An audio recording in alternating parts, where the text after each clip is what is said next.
Nowadays, during this pandemic season, there are growing interest in enterprise zone as a company turn into the technology for sustainable solution. Many industries are realizing that the modern drones which excel at the precision automation and efficient data collection are able to simplify many dirty, dangerous and difficult tasks. Polar Drone provide custom all-in-one service for business looking to streamline their workflow and make the shift to Malaysia Industry 4.0. When we go back to basic, the meaning of drone in aviation and its space. A drone refers to unpiloted aircraft or spacecraft. Another term for it is an unmanned aerial vehicle or UAV. On Earth, drones are often used for military purpose because they don't put a pilot life at risk in combat zone.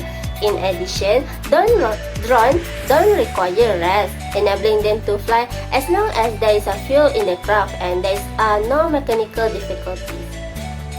Drone can be categorized into 4 types, which are multi-motor, fixed-wing, single-motor helicopter, and a fixed-wing hybrid VTOL.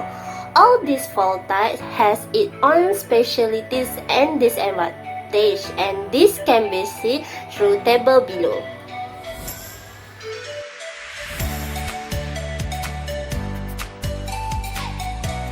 In terms of rules and regulation, drones in Malaysia are regulated by Civil Aviation Regulation 2016 and it falls under the purview of the Civil Aviation Authority of Malaysia, which is CAM.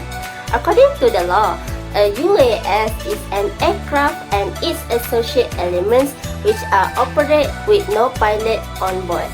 Based on CAM, drones can be divided into 3 categories, which are small unmanned aircraft system, which is a drone that can weigh 20 kg or less without fuel.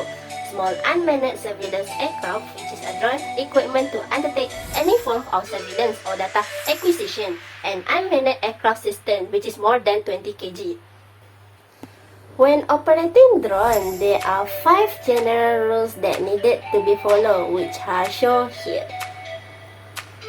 As stated in general rule, number 4 and number 5 permit have been to be obtained from CAM. Applying for permit from CAM comes with a price that varies with each weeks. For example, 250 ringgit for drone 20 kg and below, while 1000 ringgit for drone above 20 kg. This permit will only valid for 3 months from the date specified in the application and need to be submitted 14 days before the day of operation. These are different permit from Aerial Work Drone that is called Aerial Work Certificate. This certificate of a new application is about 800 ringgit. Renewable for Aerial Work Certificate is about 500 ringgit per year, and modification of existing certificate around 250 ringgit. Last but not least, for a certain activity, place and cases, there are extra rules and regulations that has been to be concerned for drone operators. Firstly, approval letter from the Department of Survey and Mapping Malaysia, which is JUPM, have to be obtained in order to obtain permission to use any area mapping, area photography, filming and videography activities.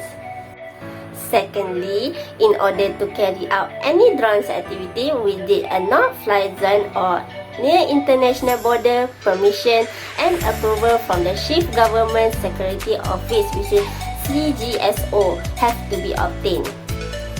Thirdly, in order to carry out any drones operation within Sabah or Sarawak, permit have to be obtained by the respective Chief Minister Office. Fourthly, foreign drones operator need to be obtain permission for the Malaysia Communication and Multimedia Commission, which is MCMC, for any common scenes, any drones activity, and in case of filming involve approval letter for the Central Agency Community for application for filming and performance by the foreign artists, which is PUSPAL, is required as well. Lastly, in a certain area, a clearance letter from the local council is needed. Therefore, before operating drones, all these permits have to be concerned and obtained first.